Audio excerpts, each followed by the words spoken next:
Okay, so today we can welcome Professor Massimo Meneghetti from INAF in Bologna. So Massimo did his PhD at the University of Padua, after which he worked for 3 years at the Institute of Theoretical Astrophysics in the University of Heidelberg before taking up a position as staff researcher at INAF. So Massimo's received several prizes and fellowships over his career, most notably a NASA fellowship to work at JPL. So with that, I welcome Massimo, please. Okay, thank you very much for the invitation. Today is really a pleasure to be here and talk about my work with you. Okay, so as you can see from the title of the talk, today we'll discuss the results of a recent paper that we have published a few weeks ago, highlighting an excess of small-scale gravitational lenses in a few galaxy clusters that we have studied in details. And this is a work that has been done in collaboration with a lot of people. This is the group of collaborators involved in this work. It's a kind of heterogeneous group of researchers, experts in different fields, from numerical simulations to gravitational lensing to data analysis, in particular analysis of spectroscopic and optical data.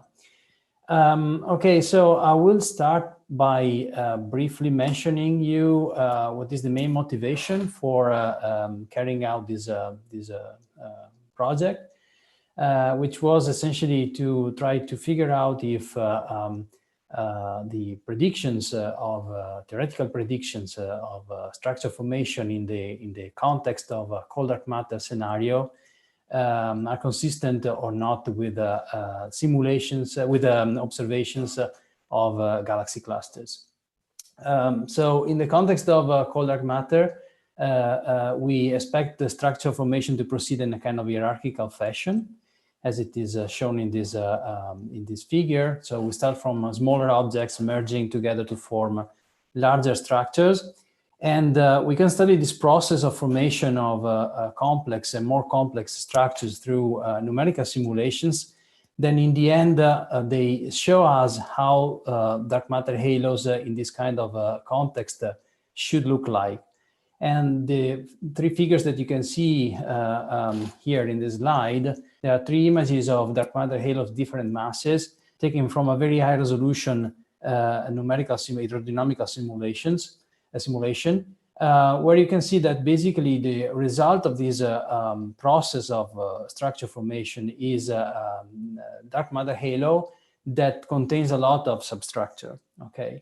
A lot of smaller subhalos that are basically the remnants of what merged together to form the larger halo that we are looking at. And the numerical simulation, they show us that these subhalos that populate these larger dark matter distributions, they have some characteristic properties. For example, we know that they follow some characteristic subhalo mass function, which is basically a power law with an exponential cutoff and with a logarithmic slope, which is pretty well established from numerical simulations. And also, the subhalos, they are distributed within these cosmic structures in a very characteristic way. Typically, they follow kind of an astro profile, profile which is characterized as you can see from this figure here, by a kind of flattening towards the center of the halo. We also know from numerical simulations that if we look at the internal structure of these subhalos, they also have very peculiar characteristics, peculiar properties that basically hold over a very wide range of masses. So if we take dark matter halos over about 20 orders of magnitude in mass, these are results taken from a paper that appeared only a few weeks ago on Nature by Wang et al. We find that the density profiles of these halos, they are pretty much universal, well described by a function with 2 parameters, either an ANASTO profile or an NFW profile. And also, if we measure the concentration of these halos, the concentration is basically a measurement of the ratio between the virial radius of these structures and the characteristic radius, so-called scale radius of the halo. This concentration is very tightly correlated to the halo mass in a way that depends on cosmology. Okay, so all of these properties of substructures, subhalos in larger halos, they could break down if, of course, we change the properties of the dark matter particles, or the characteristic of the dark matter that we simulate in this scenario. For example, we know that if we use a kind of warm dark matter candidate to describe the dark matter in the universe, then we expect to see differences, especially in the low mass end of the mass of the subhalo mass function, with a lot of the smallest structures below a certain characteristic mass scale that are basically smoothed out. We know that if we allow for collisions between dark matter particles, then we end up with density profiles that lose the central cusp, which is characteristic of the dark matter halos in a cold dark matter scenario. And we also know from other tests that the impact of the baryons on the shape of the dark matter density profiles in a context where the cuspiness of the profile is somehow erased, it can be very, very strong. So we could expect in scenarios where the density profile is not cuspy, to observe quite significant changes in the shape of the density profile as a function of the mass of the halo due to baryonic interaction with the dark matter. So it is very important for these reasons then to have a look at how the dark matter halos in the universe, in the cosmic structures, are made of, and in particular study what are the properties of the substructures in this cosmic structure, to see if they match this kind of predictions or not, because we can learn a lot about the nature of dark matter and understand better how dark matter behaves. So what is the method, the tool that we could use to investigate the distribution of matter in the cosmic structures like galaxies or galaxy clusters? Well, one well-established technique to look into the mass distribution of galaxies and clusters is gravitational lensing. Gravitational lensing, as you know, is the effect of masses bending light. Whenever we have some galaxy or a galaxy cluster in front of a distant source, like a distant galaxy, the light coming from this distant galaxy is deflected, and this deflection causes some very funny distortions in the images of these distant galaxies. And if the light rays pass through the region of the galaxies and of the clusters where most of the mass is concentrated, we may also see images being split into multiple images of the same galaxy. And this kind of effect, of course, can be used to trace the distribution of dark matter in the cosmic structures, because these multiple images, these arcs, these features that appear as a consequence of this strong gravitational lensing effect, is very sensitive to the presence of substructure within the lens. Okay. So some people is using this kind of effect to study in detail the substructures in galaxies. This requires very high resolution to achieve very high resolution in the observations. So you can do that, for example, with interferometric techniques. What I will focus on today is the kind of effect that is more easy to observe in galaxy classes like the cluster that you see here, Max J 1206. If we look into this cluster, we can find plenty of strong lensing features that basically give you a very extended representation of what kind of effects the lens could produce, a gravitational lens could produce, like forming very extended tangential or radial arcs, or producing multiple images of a number of background galaxies in this case. In this case, we have about 27 distant galaxies that are lensed, strongly lensed by this cluster, forming about 82 multiple images that, of course, we can use to reverse the lensing effect and try to unveil the distribution of matter, in particular the dark matter, inside this kind of cosmic structures. So perform an operation like the one that you can see in this animation. Okay, so this basically concludes my introduction to the talk, and the outline of what will come next is shown in the slide. So the remainder of the talk is divided into 3 parts. I will start by showing you what is the data set that we used for our analysis, which basically includes both Hubble observations of massive clusters and VLT spectroscopy. And for more details about this analysis, you can refer to a number of papers that our group has published. The last one came up on the archive only a few days ago. It's this paper by Vanzella et al. That shows very deep observations that we obtained with Muse of the cluster MaxJ 0416.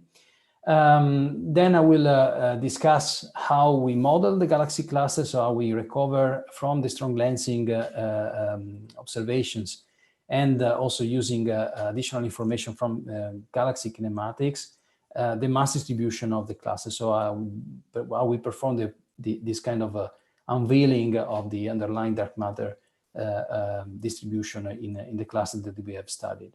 And finally, I will discuss the results that we published in this science paper, where we show that there is an excess of small-scale gravitational lenses in the cluster that we have investigated.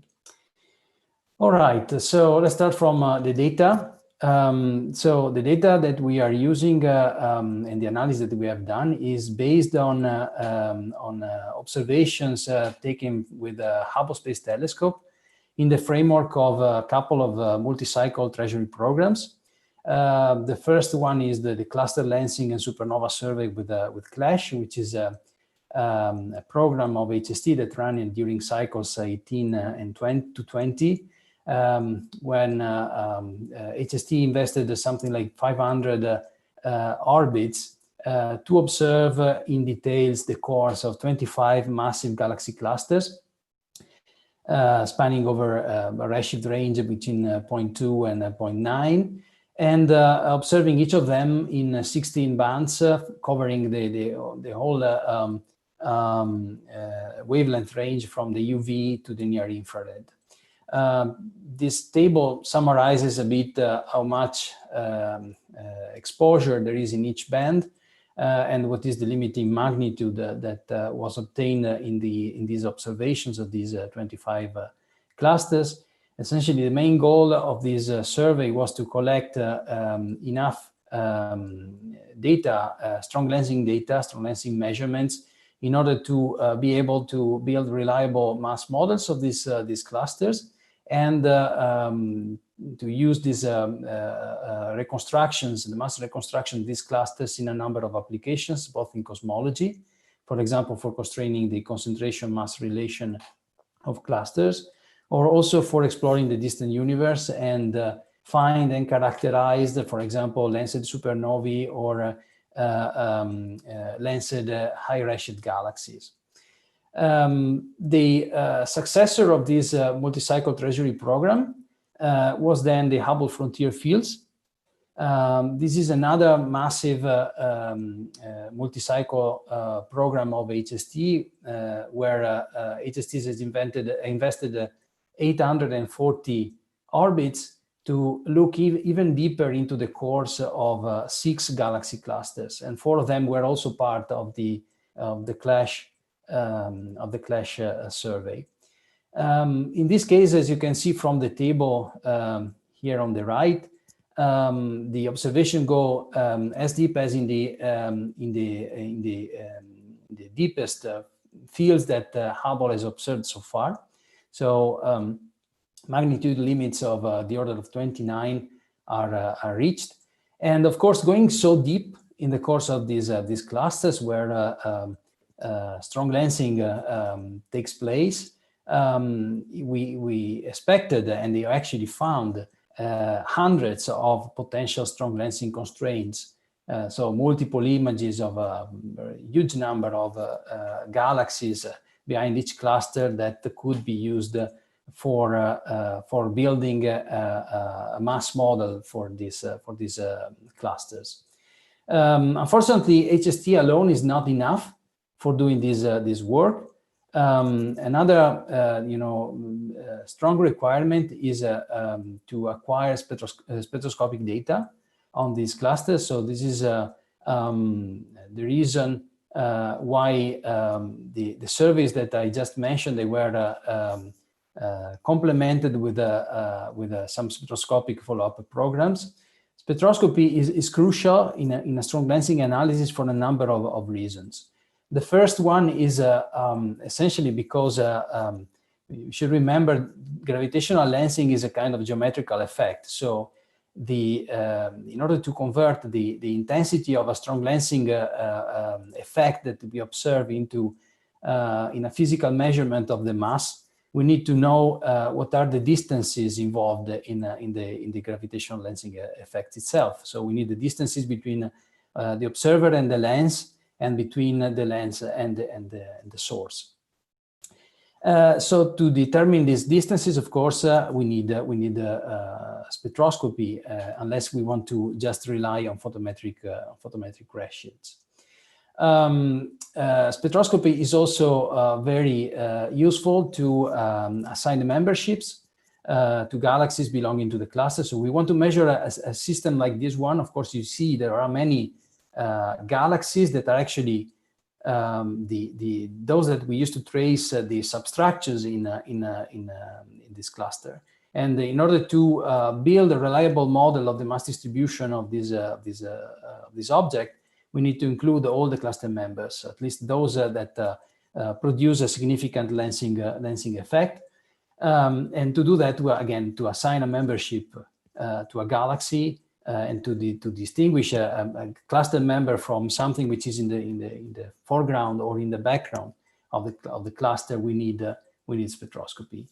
And also spectroscopy allows the unambiguous identification of the multiple image systems. Like many times you decide which galaxies, which images, which sources belong to the same family of multiple images by using some geometrical information. But most of the time you need a confirmation of that. And actually what we decided to do in our analysis to just use those strong lensing constraints that we can confirm spectroscopically. So essentially spectroscopy allows you to do this kind of identification unambiguously, because if we find multiple images that also have the same spectra, then you're sure that these are multiple images of the same galaxy. Okay, and also I will show you later that we use spectroscopy also to weigh the contribution of the individual galaxies into the mass model. But this I will come back on this in the next slides. So I was saying that both clash and the frontier fields were complemented with some spectroscopic follow-up programs. In particular, for the clash survey, there is a program which is called the Clash VLT, which consists in a spectroscopic follow-up with the VMOS instrument at the VLT of 13 clash clusters. The PI is Piero Rosati, which is part of our team. And also many of the clusters that belong to the clash or to the frontier fields, they also have spectroscopic observations carried out with the Muse integral field spectrograph. The Muse integral field spectrograph is an amazing instrument. Well, actually, before moving to Muse, I want to show you this plot here that shows essentially the summary of the spectroscopic follow-up with the clash VLT, that clash VLT made of these 13 clash clusters I was mentioning. You see that in red, there are the cluster members that were assigned to each cluster using the spectroscopic measurements. So that this program was able to assign membership to something like 1,000 galaxies per cluster, more or less. Okay, and also to trace the distribution of matter along the line of sight. You can see that we can identify also using these spectroscopic measurements the presence of structures along the line of sight that could create a significant perturbation to the lensing signal of the cluster we are investigating. I was talking about Muse now. So Muse is a fantastic instrument for strong lensing. Muse is, as I was saying, is an integral field spectrograph, which has a field of view of 1 square arc minute. And this is about the right size to contain basically the whole strong lensing region of a galaxy cluster, of a massive galaxy cluster. You can see it from this image of Max J0416 here on the right. In yellow, there are the Muse pointings that cover essentially the whole region where we have the multiple images detected with HST of background galaxies, background sources. Using this kind of instrument is very useful in a strong lensing analysis, because of course all the sources that are within this footprint, they can get a spectrum. And from the spectrum, of course, you can assign memberships. Again, we can measure the distances of all the multiple images. Okay, so just to give you a taste of the kind of improvement that Muse observation produced in the catalog of multiple images that we can use for the analysis of this cluster, so spectroscopic members. Before using these Muse observations, we had about 15 galaxies multiply imaged in this cluster with a spectroscopic confirmation. With the latest Muse deep observations that we could obtain and that are published in this paper that appeared a few days ago, Vanzella et al. 2020, we have now 66 families of multiple images, so something like 182 multiple images that we can use to build a robust model of this cluster. Okay, and on the right you see a summary of the spectroscopic campaign of this cluster, combining the Muse measurements that you see. They are very useful also to identify lensed sources that are not visible in the HST images, because they are the line emitters. Like we found a lot of Lyman alpha emitters, ratio between 3 and 6, more or less. And you see that thanks to the combination of Muse in the center of Muse measurement in the center of this cluster, and the VLT, the clash VLT measurement all around the cluster, we can have a very good idea of how is the environment within which this cluster is, and also about the distribution of matter along the line of sight. All right, so this concludes my overview of the data that we used for this analysis. Now I move to the section of the talk where I talk about lens modeling. So in our work, we use a methodology to model the clusters, which is called the parametric method and the parametric approach. And to illustrate this approach, I will show you a couple of animations to show you how strong lensing works and how we can use this, the way it works to reverse the lensing effects and obtain information about the mass distribution of the cluster. So suppose you are observing this cluster here. This is the mass distribution reconstructed for the cluster max J 0416. And suppose that you observe this through this mass distribution with a telescope, like, for example, use a couple of Muse pointings to look through this, the core of this cluster. Of course, what we are looking at in these two footprints is a distorted view of the background sky. So I want to show you how the unlensed patch of the sky that we are looking at looks like if the mass distribution of the cluster is the one that I'm showing here in the background. So to do this, what we do is to produce a so-called ray tracing simulation, where we basically trace light rays coming through the footprint of the Muse observations towards the plane where we put the sources, like through this footprint here. So now if we move to very high redshift, you can see how gravitational lensing acts. So essentially what it does is to fold the sky and squeeze it along some lines that you can see here in dark. And these are the lines that we call the caustics of the lens.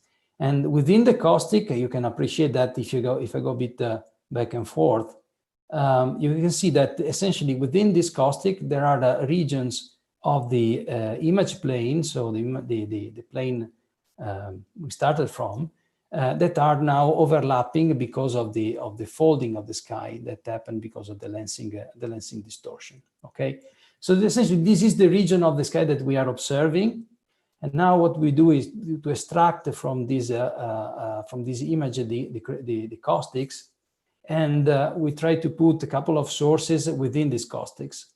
So one here, for example, you see there is a blue circle inside the cusp of this caustic here.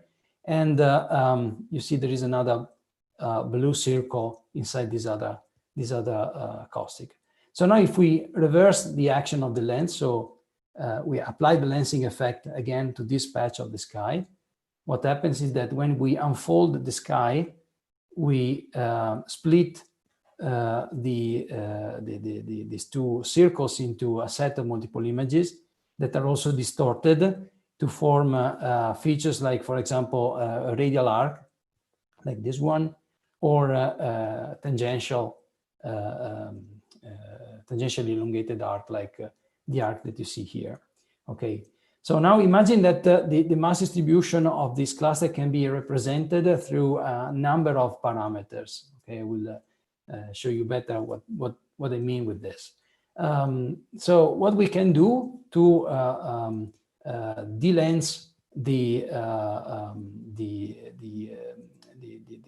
multiple images, for example, that we observe here, is to change the values of these parameters in order to go back and forth between the lens plane and the source plane and try to match the observed positions of the multiple images that we have identified as belonging to the same source. So if we minimize the distances between the observed and the model predicted multiple images, so essentially we minimize this kind of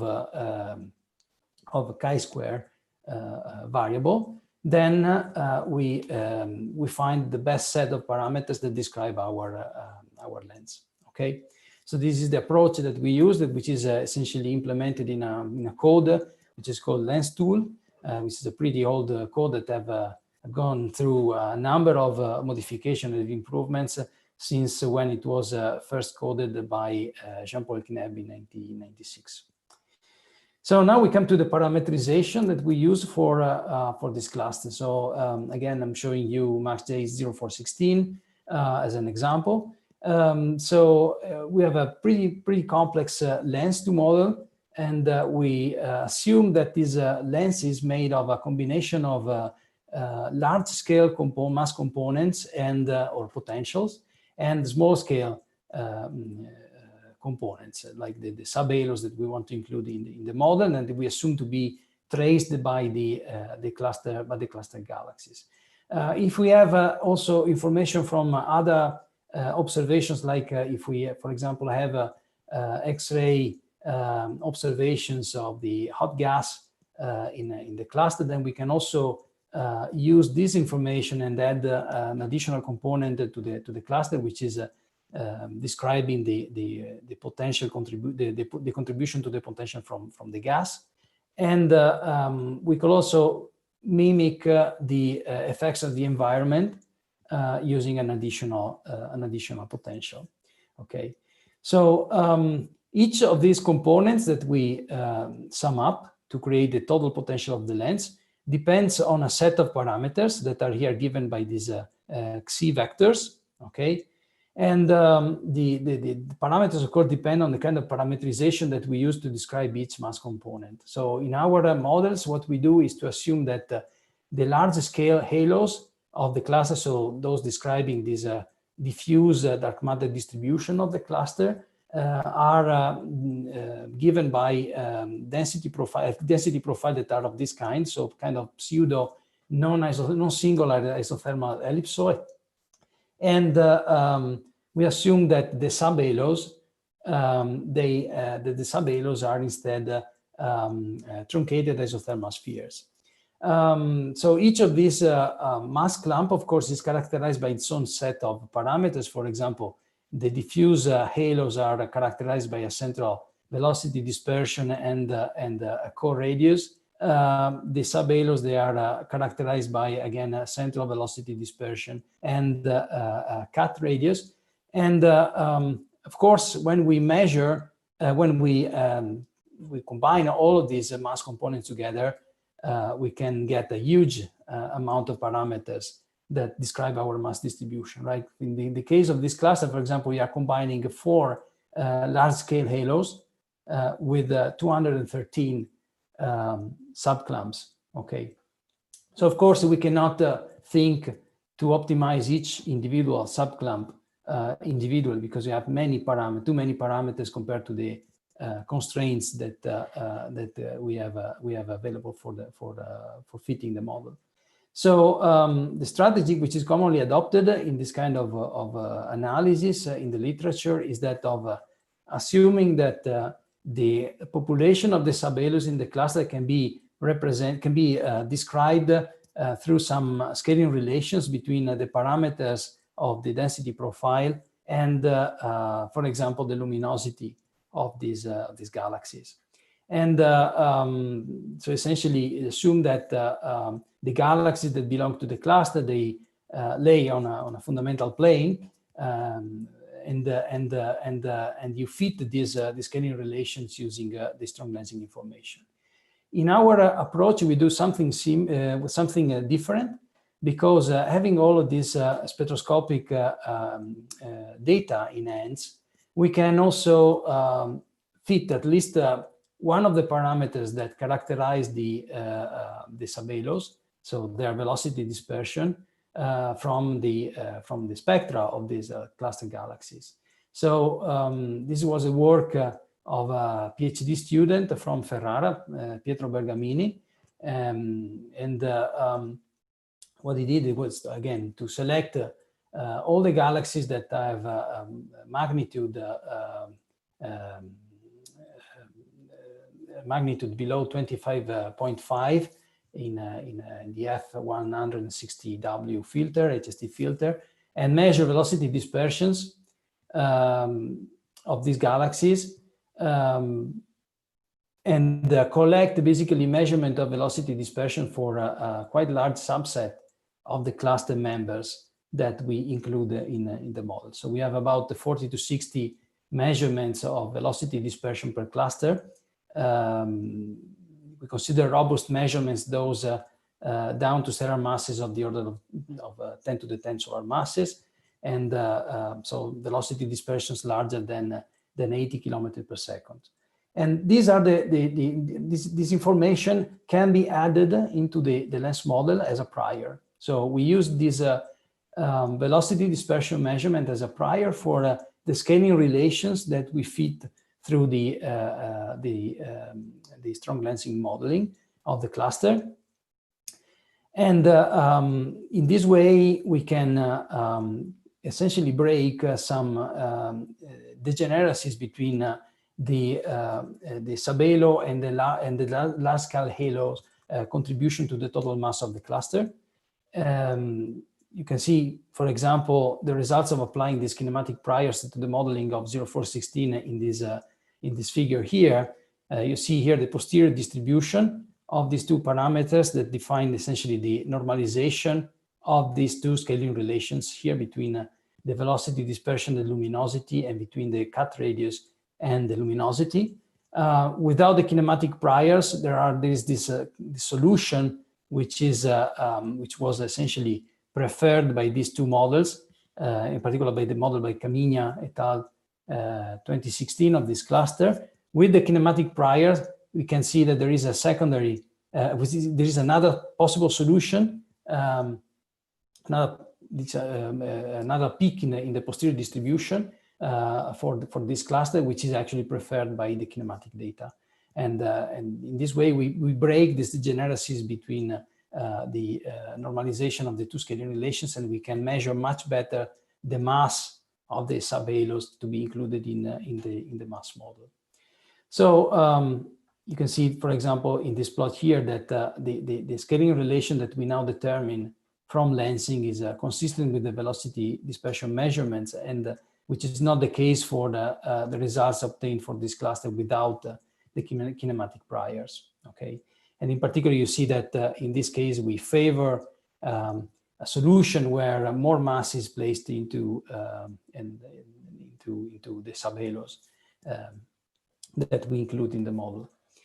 Okay, so these are three clusters: Max J 1206, Max J 0416, and AS 1063, for which we could essentially implement this kind of analysis that I just described. These are some information about these clusters.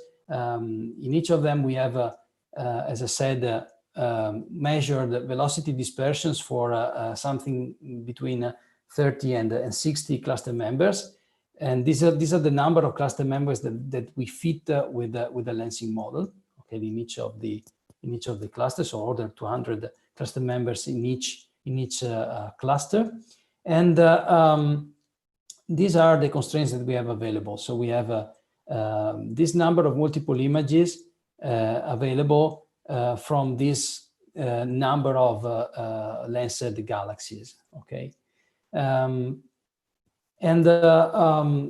using the models of these clusters, we address the problem of comparing the observed distribution of dark matter and total matter within these clusters to similar objects produced from hydrodynamical and N-body simulations. And we found some already some time ago. We found some hints of attention between the simulations and the observations. In particular, already Grillo et al. 2015 found that there was a lack of high circular velocity subhalos in the embodied simulations near the cluster centers. The circular velocity, it's basically a maximum circular velocity. Actually, is a measurement of the compactness is a proxy for the compactness of the halo, and for an isothermal model, it's related to the central velocity dispersion very simply through this kind of relation.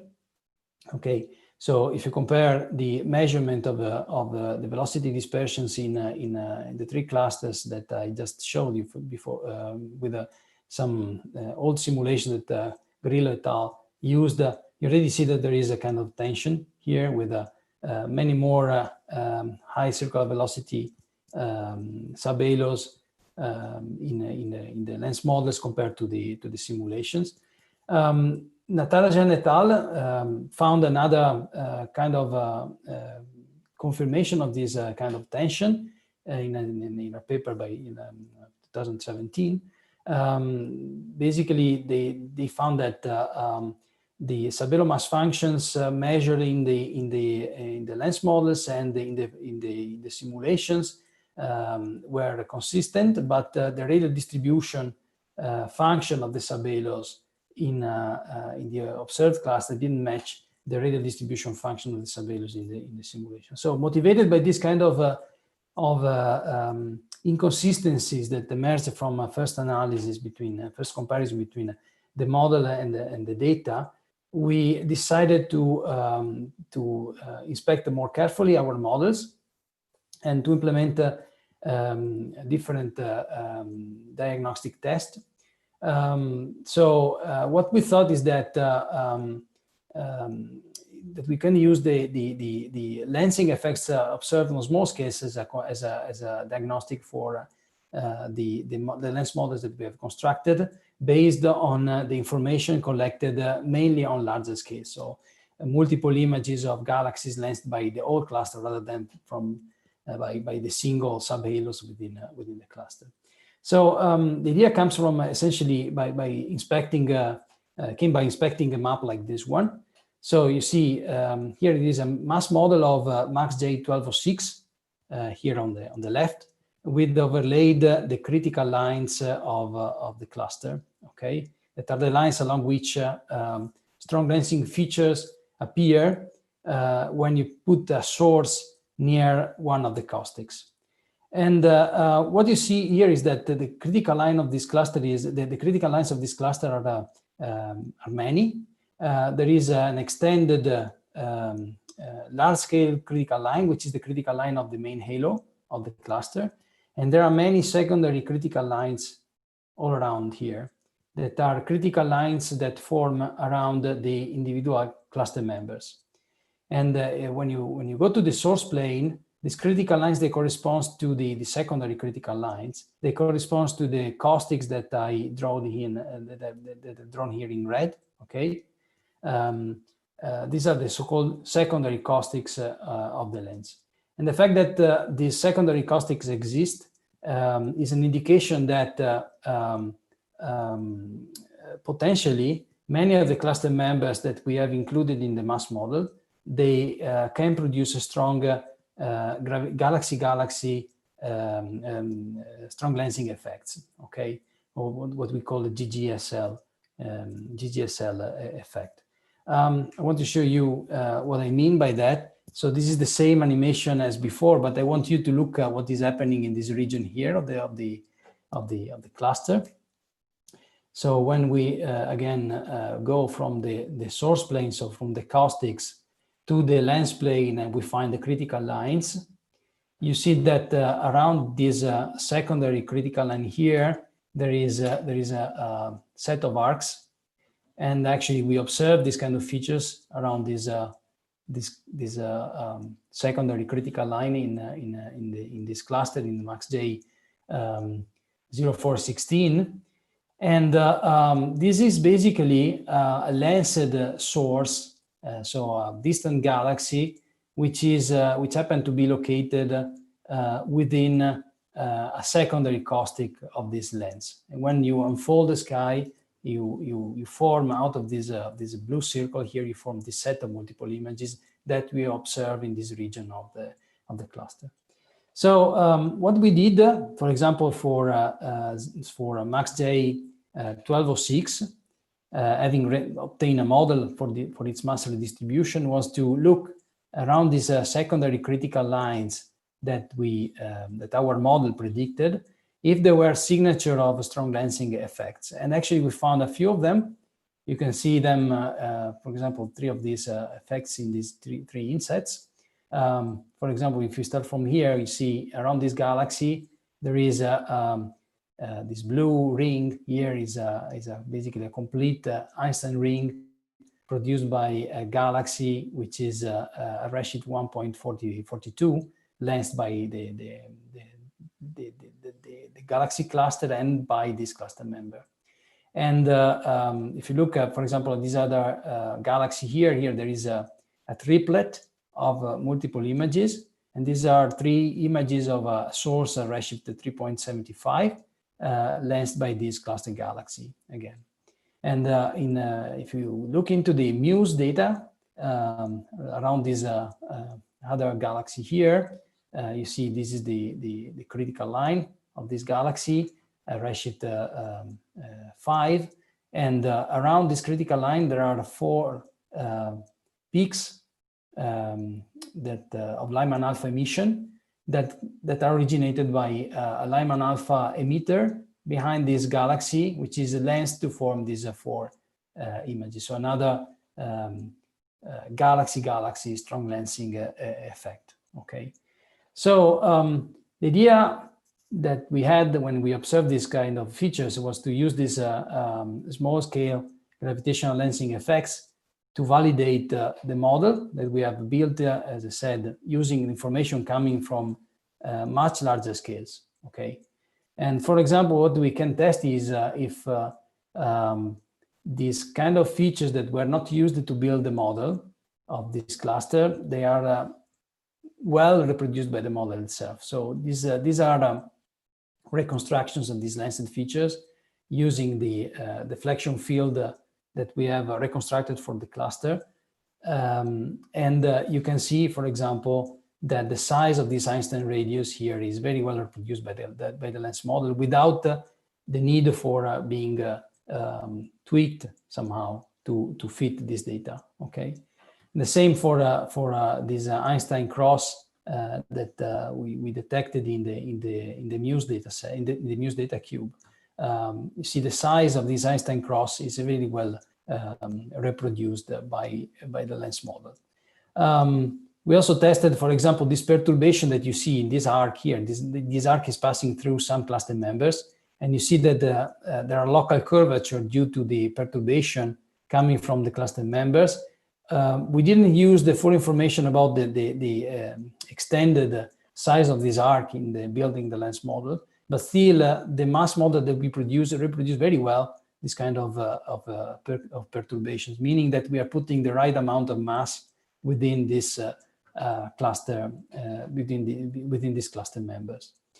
But apart from this testing of based on the analysis of individual galaxy strong lensing system, we can also attempt kind of statistical test because, as I said, we observe these.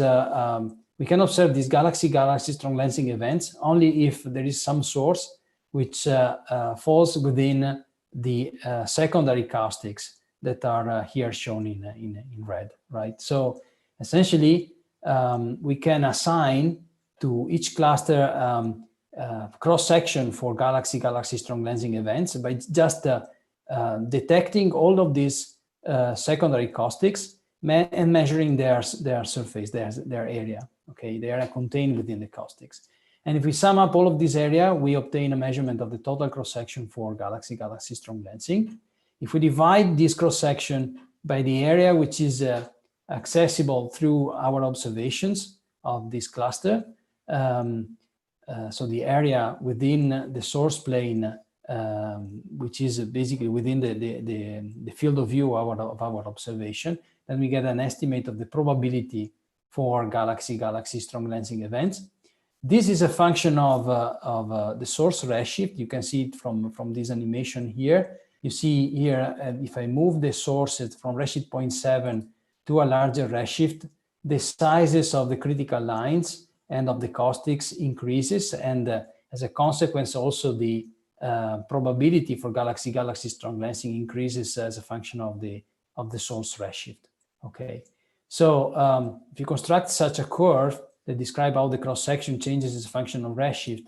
And then you use a population of background sources. And in this case, for example, you use the galaxies in the Hubble Ultra Deep Field as a representative population for the galaxies in the universe. Then we can multiply the number density of these background sources at a given redshift times the cross section at the given redshift to obtain a number of events that we expect to be observed in the background of this galaxy cluster, given the mass model that we have reconstructed. And in the case of MaxJ 1206, we expect to observe at the depth of these observations, of the observation that we have accessible, between 2 and 3 events, which is exactly what we measure, what we find in this cluster. For MaxJ 0416, we expect again another, we expect something of the order of 1 event. We observe 3 events. And for AES 1063, which is the third clustering of a sample, we observe 3 events, another 3 events, and we expected from the lens model of order unity, order one event also in this cluster. So apparently the number of events that we observe matches quite well the expectation from the lens models. And also apparently from these observations, it looks like that these galaxy strong lensing events are not rare in the course of galaxy clusters. And indeed, this paper, the Spray et al. 2018, reports a compilation of galaxy strong lensing events that were found in several clusters from the Clash sample. Okay. So we have several examples of these this kind of strong lensing features on small scales.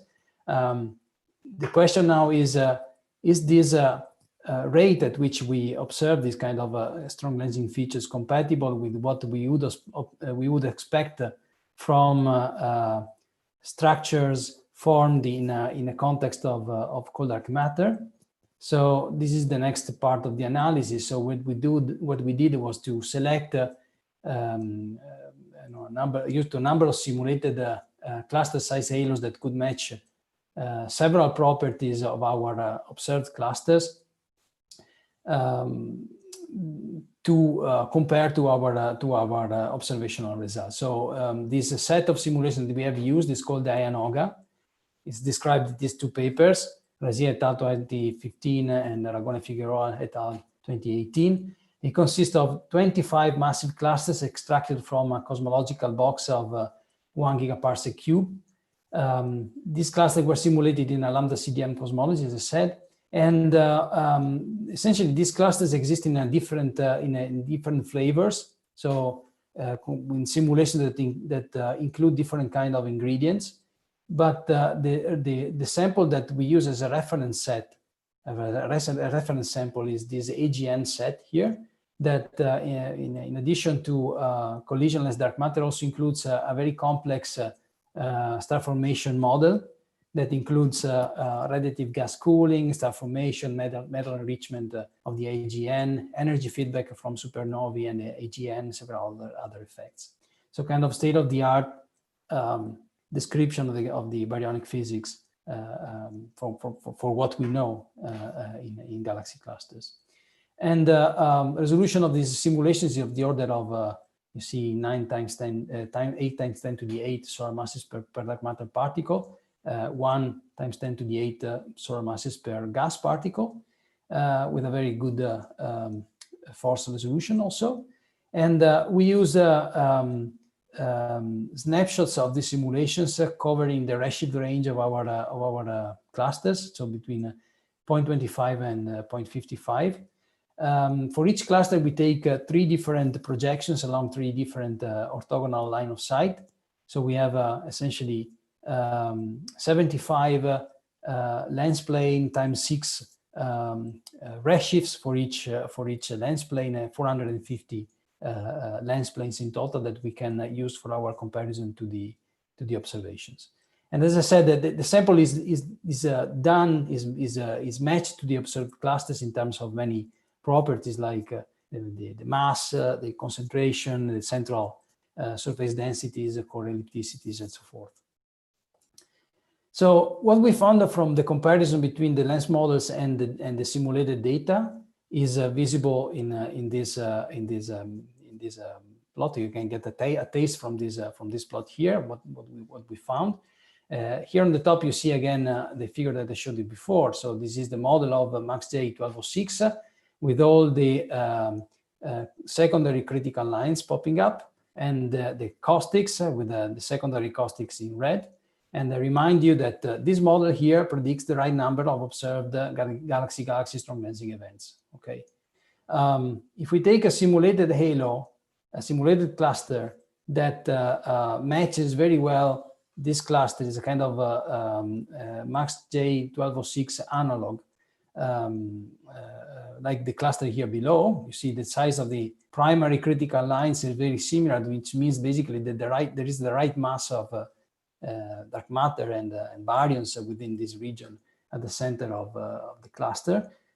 You can really see that there is a huge difference in terms of number and sizes of the secondary critical lines and of the secondary caustics.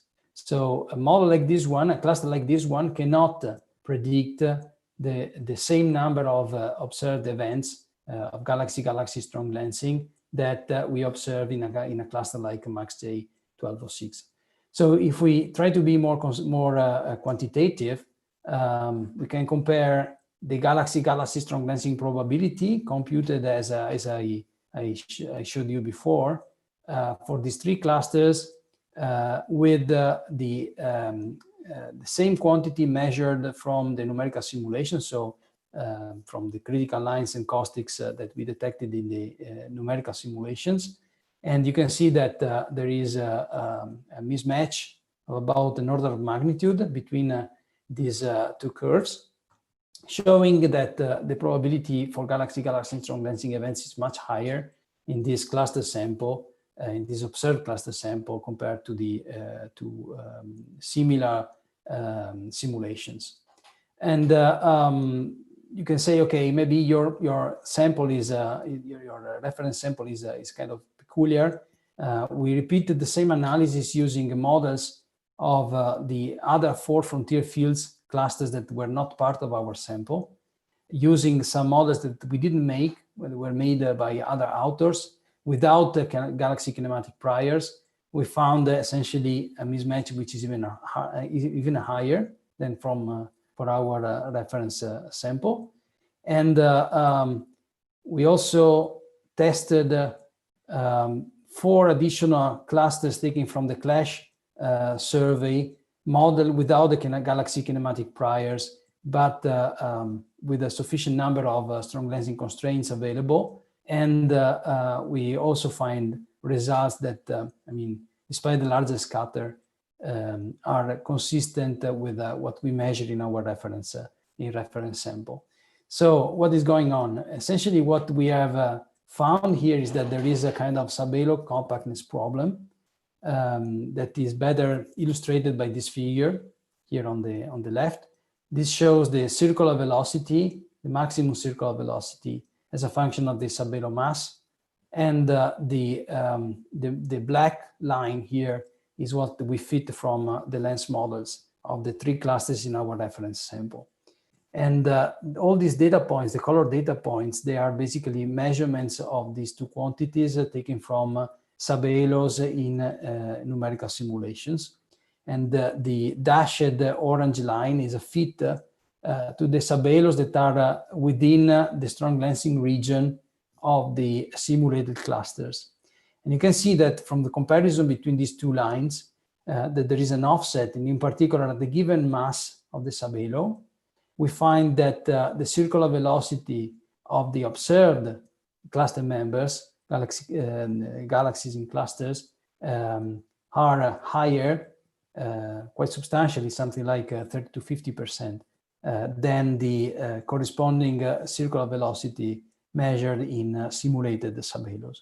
So what does it mean? In addition, we also find, and this is shown in this other figure here, that if you look at the radial distribution of the subhalos, in the simulations, they appear to be less concentrated towards the center of the cluster compared to what we see in the observations. Okay, so it seems that there is a kind of a mismatch between the internal structure and the radial distribution function of the subhalos in the numerical simulations and in the real clusters, which can be due to a number of reasons that we have tried to test in our work. We tried to motivate this kind of gap, for example, with the problems in our lens models, but we, as I've shown you, we have made a lot of testing to be sure that the amount of mass that we are putting in the substructures within our models, they are correct.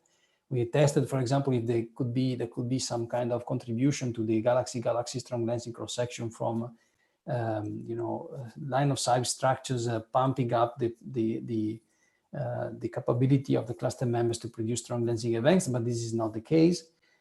We tested our results against possible numerical artifact in the simulations, like we were worried that the resolution of our simulation were not sufficient to